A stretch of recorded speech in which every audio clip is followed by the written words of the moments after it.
আমার স্বরচিত একটি কবিতা পাঠ করে আপনাদের শোনাচ্ছি। কবিতার নাম আগমন।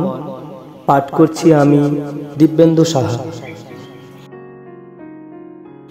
বাতাসে বৈশাখীর সুর ভেসে আসছে বহু দূর হতে, কে যেন এক মনে গেয়ে চলেছে, এসো হে বৈশাখ, এসো এসো।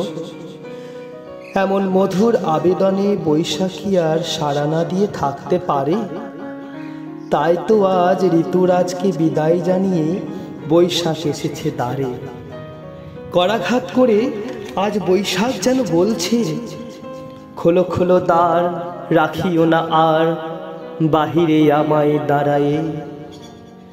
দ্বার খুলে চমকিত হয়ে দেখি, বৈশাখ নয়, ও বৈশাখ নয়, কোনো এক বৈশাখ রূপী বসন্ত যেন মাতাল করে তুলেছে এই ভুবনকে।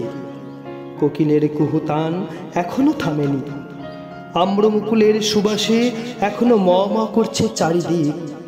তপ্ত রৌদ্রের মধ্যেও বয়ে চলেছে এক সুশীতল বাতাস, যা আমার হৃদয়ে এনেছে এক নতুন প্রেমের জোয়ার। তবে কি কেউ আসছে? ওই ওই তো কে যেন শঙ্খধ্বনি করছে। এ তো কারোর আগমন বার্তা। তবে কি আমার ঠাকুর আসছেন? হ্যাঁ হ্যাঁ, আমি বুঝতে পারছি, আমার প্রাণের রবি আসছেন, আমার প্রেমের ঠাকুর আসছেন। তিনি যে সবার হৃদয়েই আছেন। যে হৃদয়ে প্রেমের আকুতি থাকে, যে হৃদয়ে বসন্তের ছোঁয়া পেয়ে মাতাল হয়ে ওঠে, যে হৃদয় দুঃখের পথ অতিক্রম করে একটু শান্তির অপেক্ষায় প্রহর গোলে, সেই হৃদয়েই তো আমার রবীন্দ্রনাথ থাকেন। এমনই এক বৈশাখের দিনেই তো তিনি অবতীর্ণ হয়েছিলেন এই পৃথিবীতে। সেদিনের বৈশাখও সেজে উঠেছিল বসন্তের সাজে, চারিদিকে মুখরিত হয়েছিল প্রকৃতির জয়গানে। সেদিনের বৈশাখ আজ আবার ফিরে এসেছে, তাই তো চারিদিক আজ সাজো সাজো রব।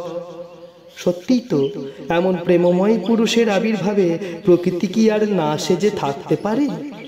তাই আজ যেন আবার বসন্ত আর বৈশাখী একসাথে মিলিত হয়ে বলছে, ওরে আর নয় দূর, আসছে রবি ধরার বুকে, তোরা দেখছে আজি করবো মোরা তার আবাহন।